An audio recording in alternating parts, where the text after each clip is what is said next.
Hello, Facebook Live. Hello, live. Hello, live. I'm coming today to talk to you guys about the power of negotiating your salary. I'm going to go ahead and share this live. Please chime on in. Let me know where you guys are from. And let me know if you're on the replay or if you're live in the comments. Hi, Judy. Nice to see you.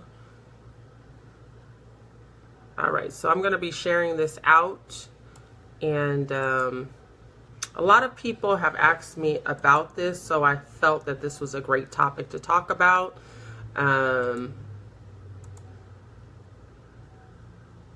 So bear with me as I share this with others.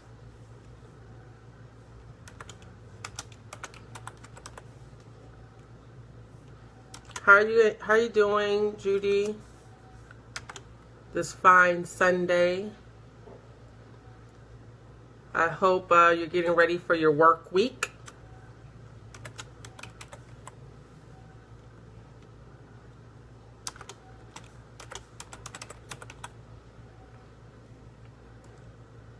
So, yeah, a lot of people have been inboxing me with what they want me to talk about on these lives. And good, thanks. You're never ready for. Well, you know what? We have to get prepared for the work week, and that's what we're doing today. It's getting prepared for our work week. Thank you for joining.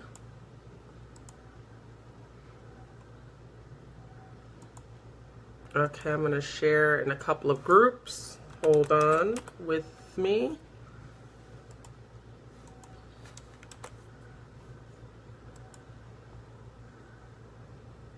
All right, so thank you guys for joining this evening on this fine Sunday as we get prepared for our work week. And today's topic is salary negotiations. I've had several people inbox me in regards to this topic, and it is a little touchy subject because you are dealing with hiring managers and HR professionals, and you don't want to sound arrogant or anything like that when trying to negotiate your salary, but it is crucial for you to be interested and go further in the position. So the topic can be a little touchy, and you have to approach it in a way that it makes sense and you're not being overly aggressive, but you are stating your demand on what you need to be able to take the opportunity. So I'm going to give you guys some helpful tips. So the first one is know what you're looking for. So you have to know what your base mint offer is. Know exactly what the lowest you can go in at and start at that point. So determine what your threshold is. So there's a offer that you really, really want, and then there's that base bottom level. So in between, that's considered, you know, the best offer, like a slam dunk. You got it. Like all that is all gravy, as I call it. But you have your baseline and you have your higher level, like, oh my gosh, if I could get this, this would be awesome. But then you have your base bone offer, which is like, okay, I can't go lower than this. So you have to know what your criteria is, know what you're looking for, okay? Greetings. Hi, Ariana. Thank you for joining. Your age representative, and I'm about to embark on a salary negotiation, interested in your point of view. Great. Well, this you'd be interested in listening in because, like I said, as an HR professional, you know negotiation is everything. So when somebody's going in and you get an offer from the employer, people think, well, should I negotiate? Should I not? Employers always think that the employee or the candidate, the person that they're looking for, is going to counter. That's just a normal thing, counter offer. So they always set their parameters at a lower expectation because they're figuring that the candidate will counter. So they don't want to give you their highest point, but they want to give you somewhere where they feel like if you negotiate, they still have wiggle room, as I call it, wiggle room to negotiate with the candidate. So you always want to be upfront. You want to do your research. So the first thing is, what are you looking for? What is your base offer? Your base bottom offer, you have to know what that is. Your second thing is do your research. Do your research on the ranges of that particular position. So that means go out on Glassdoor, look at other positions similar, like on Career Builder or anywhere where you can get some salary expectations. You might want to go on payscale.com and plug in all the criteria, and that'll kind of give you the lower end, the midpoint, and the high end of that particular position that you've applied for. So always do your research. Don't be afraid to ask for what you want. So the employer kind of understands where you're coming from. And if you already are currently employed, they're going to, of course, ask you, what are you currently making? So, that shouldn't be a factor. You should base it on the fact of not what you're currently doing, but what the expectation is of this current job. So always be aware, even if you're getting paid, let's just say $20,000 less at what your current job is, and you know that you're going to be taking on or embarking more responsibilities and more job duties, you have to base that salary based on what you would currently be doing for this new company. So always look at that, or even if it's within your company, if you're looking for a promotion and you're looking to grow within the company, don't base it off your current level, but base it off of a higher level. Yes. Employers will still ask. You said, I think in New Jersey, they can't ask that anymore. Well, they can't ask that anymore, but they're still going to do it until they get that slap on the wrist. And then they're going to say, oh, yeah, I forgot we can't ask that anymore. So, yeah, in California, too, you're not supposed to ask what you're currently making at your position. But I know some employers will still do it, even though they're not supposed to do it anymore. So just be mindful. Have a salary range in mind. So the salary range could be my expectation is anywhere for this particular position is 60 to 80,000. 60 to 80,000. I know that's the salary range for this position. And I'm currently making, let's just say I'm currently making 65. So you got to know what you're bringing to the table. So if you feel that you're worth 70,000, then you tell them, I want to make 70,000 in this particular position because I know what the responsibilities are.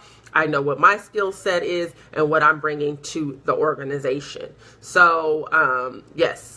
You definitely want to, thank you for joining everyone, Sam, Judy, and others. Thank you. So those are two things so far. So know what you're looking for, know your basement offer, and then do your research. Like I said, on Glassdoor, you can do your research on Indeed and other job sites that say what the position is offering. And then also be honest about your salary needs. So you don't want to go in and kind of figure it out on the fly. You want to know, thank you for joining, Kelly. You want to know what your salary needs are. So if you know that you can't go lower, if you're currently making 65, why would you take a position offering 50? You just know what your salary needs are and what your expectations are. So always, be truthful and be honest about what your salary needs are and your requirements, because you don't want to play this back and forth game because it's very it's a place for the employer. It's your first negotiation with the employer, and you don't want it to be sour. You want it to be a good experience. And so the first thing is just to be honest about your own salary needs and what you want going forward, and try to stick to that. Okay. Ariana, they're not allowed to ask over here as well, but still do. When I am at the table, I slap them in the wrist. Yes, yes, yes, yes, yes. It's just because it's a new law that just came out, so people are still going to be apt to ask you that. Recruiters are still going to have to understand that you can't ask that anymore, but they're going to be asking you other questions, not how much are you currently making, but they will ask you, what are your salary requirements? So that's another question that is going to be put on you to answer that. So what are your salary requirements? They're not asking you, what are you currently making, but they're going to ask you, what are your salary requirements? And then you might come back and say, well, I'm currently making. And then if you come out and say that, then they're going to have a baseline of where you currently are. So you don't have to disclose what you're currently making, but a lot of people will say, hey, I'm currently making, 50,000 right now, but based on the job description that you have offered, I see that there's going to be more responsibility level. And at that level, I think that, my salary requirement would be about $70,000. So those are the negotiations and those are the tactics that you would want to use based on the job description, based on the job requirements and things of that sort. So you want to make sure that you understand the position and what they're asking of you. Okay, another one is show how you can contribute to the bottom line.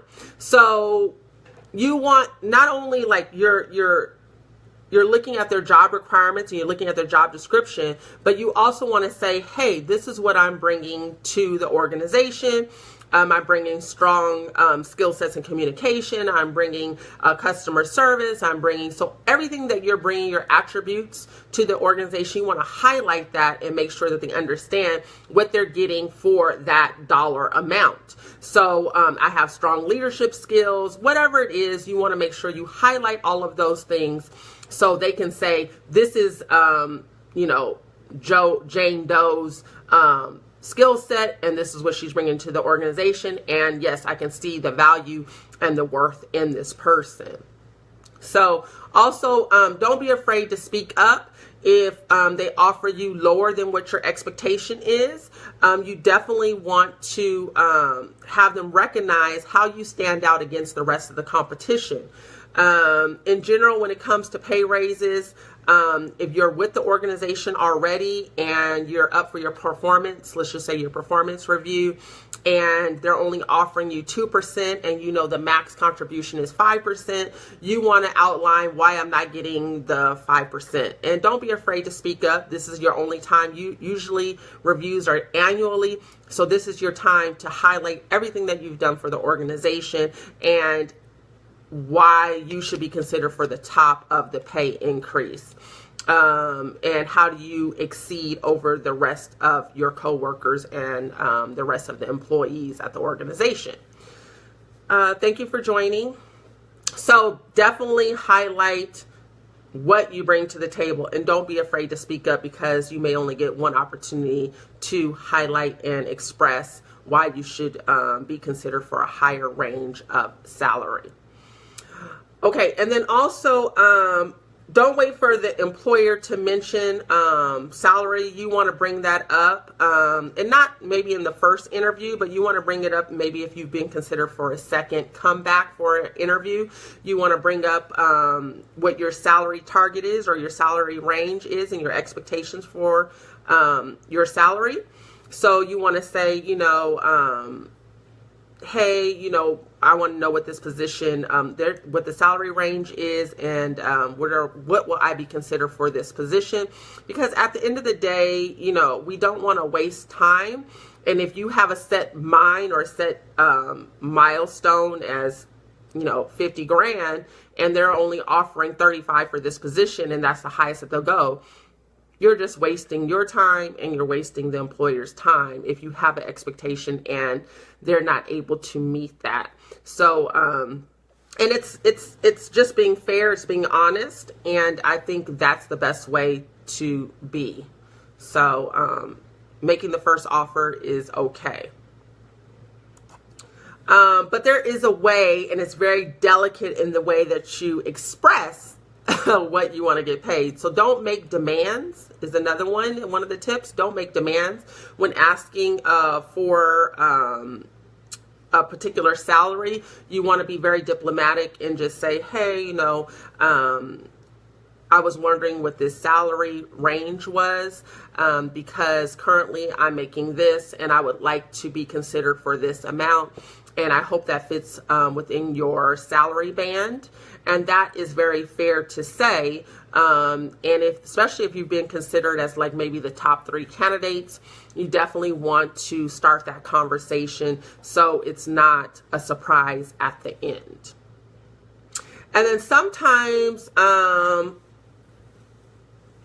you're not always going to get the salary that you want, but you got to play the game in order to, what do I want to say, respectfully, because they are going to be your new boss. If you're not going to get the salary that you want, at least get your lowest expectation from them, because you don't want to go in and be unhappy in an organization that you're not going to get at least what you want. So let's just say you don't get the salary that you want, but you get to negotiate your vacation time or your paid time off, your PTO.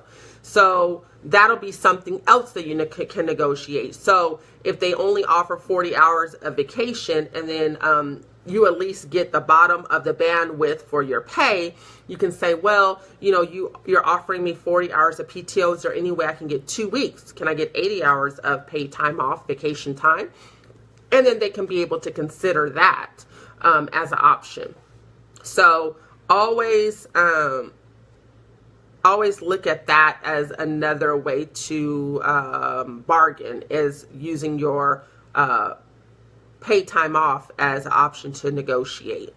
How do I not come off greedy but worth the salary? There's, like I said, it's a fine line because you're dealing with a new employer and they don't really know you, but it's just the way that you say it and the way that you present it. So you always say, you know, hey, you know, I just want to know about what the salary expectation is, or what your salary band is, because my expectation for this particular position is, you know, I at least want to be considered for the range of, you know, 50 to 60,000.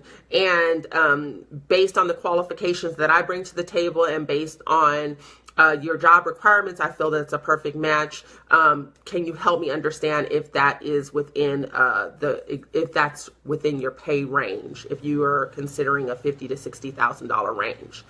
So it's just not coming off arrogant or demanding it. It's just the way that the approach is, you know, how can we come to a resolution, especially if you're one of the top candidates, that you want to come across as understanding, but also what is your bottom line, and not coming off to like, I need 60,000 in order to be considered for the position. There's another way of saying it.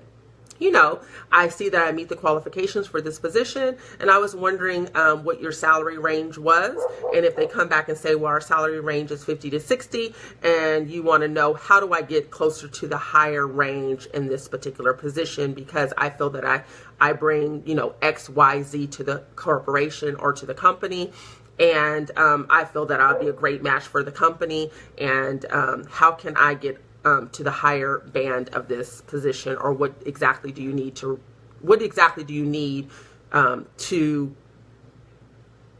be accepted for the higher end of the position, or what qualifications do you need to be considered for the higher end of the position? Ariana says, have a lower than expected salary compensated with training, benefits, etc. Can you expand on that, Ariana? Salary compensated with training, benefits, etc. Oh, okay. Yeah. So if you get the lower range of the salary range of, let's just say it was 50 to 60, and you get the 50, you can ask for more benefits. You can ask for, you know, tuition reimbursement, things like that, to help enhance and your criteria that you're looking for. So that could be also put in the package. You can also ask for like maybe a $5,000 sign-on bonus to come on with the company. It just depends on the organization. Some companies do sign-on bonuses, and you know, for a one time to bring you on with the company. So those are other things that you can ask for when coming on with the organization. But the most reasonable ones are your benefits, as far as like paid time off, vacation, holidays. Well, holidays are really not negotiable because they're already set in the budget. But your vacation, your paid time off, and sick time can also be negotiated. So thanks, Ariana. Yes, that's what you meant. Okay, great. So never leave empty-handed. Most people only think about salary, but when we're talking about you're expanding on your vacations, your vacation accruals, training opportunities, tuition reimbursement, those are the things that I don't want you to leave without trying to negotiate those as well. Some people think that you can't negotiate those things, but you can. It's all about putting it in the offer letter, and then those things will stand up so you can get those other things. And then also know, when I talked about know what your minimum is, your minimum requirement, honor your worth. Know what you are worth. Don't undersell yourself because you bring a lot to the table, a lot to the organization. You don't want to undersell yourself. Understand what you're bringing to the table and how you can enhance and help the company, and just know what your bottom baseline is, and don't go below that. If you know the bottom baseline to pay all my bills, to be happy and being able to get up in the morning and go to work and satisfy those needs, you do not want to undersell yourself. Know what your worth is, know what you bring to the table, and stick with it. So if your bottom baseline is 50,000, don't go 45,000. Stay at 50, and then see what other things that they can offer to you when you're doing your offer letter and they're putting a package together for you. So this doesn't always just pertain to going out on a new job opportunity, but also if you're within an organization, know what you bring to the table. When your performance review comes about, that salary negotiation can be a time where you speak to your supervisor, your manager, about making more money. And then also always talk about promotion steps. How can you progress within the organization, and how you can get to that next level. And they should be able to give you some guidelines and a pathway to get to that next level. And if you've already capped out in your position, find out other ways where you can move within the organization so you are not stagnant and you want to grow within the company. Now, if you've capped out and there's no other place for you to go, you might want to look at other opportunities within another organization, so that way you can expand and grow, because no one wants to stay at an organization and stay stagnant. So that's just my 2 cents. So anyways, you guys, I'm so glad that you joined. I'm going to recap a little bit if you've missed this. If you're on live, thank you for joining. If you're watching the replay, please let me know that you're watching the replay later by just putting in the comments replay, and then that way I know that you're here. Please share this. A lot of people want to know about salary negotiations. It's a very touchy subject, and some people just don't know how to approach it. But if you use these guidelines, it could help. But please share this, and I hope that I'm helping someone today. So the first one, the tip is know what you're looking for, know your baseline. So you have your top, high end, this is what I really, really want. Then you have your base, bottom line, and then everything in between is all gravy. That's what I call it, all gravy. Okay, and then do your research. Do your research on the fee range for that particular position. So if you're going out for, let's just say, a human resources director position, know what those bandwidths are. Look in other industries for that particular position and what they're paying, so you don't undercut yourself from any pay that can be on the table.